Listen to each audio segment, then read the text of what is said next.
पृथ्वी अकेली नहीं थी। बहुत पहले जब सब कुछ नया था, पृथ्वी के अंदर बहुत गहराई में कुछ ऐसा छुप गया जो शायद खुद पृथ्वी से भी पुराना है। हम वहां कभी जा नहीं सकते, लेकिन पृथ्वी खुद हमें उसके संकेत भेजती है। 1970 के दशक में वैज्ञानिकों ने महसूस किया कि जब धरती हिलती है तो उसकी तरंगें कुछ जगहों से गुजरते वक्त अचानक धीमी हो जाती हैं। और जब उन्होंने इसे ध्यान से देखा तो वेस्ट अफ्रीका और पैसिफिक ओशन के नीचे दो बेहद विशाल हिस्से मिले, इतने बड़े कि उनका साइज लगभग ऑस्ट्रेलिया जितना है, जो पृथ्वी के दिल के दोनों ओर ऐसे बैठे हैं जैसे कानों में लगे ईयरफोन। ये साधारण चट्टानें नहीं हैं, ये ज्यादा भारी हैं, ज्यादा सख्त हैं और आसपास की धरती से अलग हैं। इसलिए सालों तक वैज्ञानिक सोचते रहे कि ये आखिर बनी कैसे।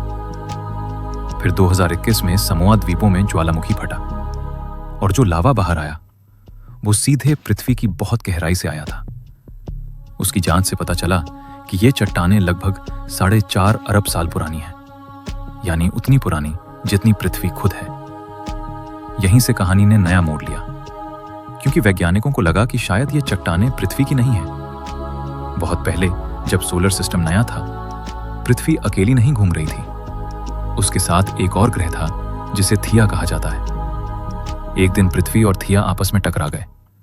टक्कर इतनी जबरदस्त थी कि दोनों ग्रह पिघल गए, टूट गए और फिर दोबारा जुड़ गए, और थिया के कुछ भारी टुकड़े पृथ्वी के अंदर धंस गए, जो आज भी गहराई में दबे हुए हैं। इस टक्कर से पृथ्वी को सिर्फ नुकसान नहीं हुआ, बल्कि फायदा भी हुआ, क्योंकि थिया के लोहे वाले हिस्से पृथ्वी के कोर में मिल गए, जिससे पृथ्वी का दिल और ज्यादा ताकतवर बन गया।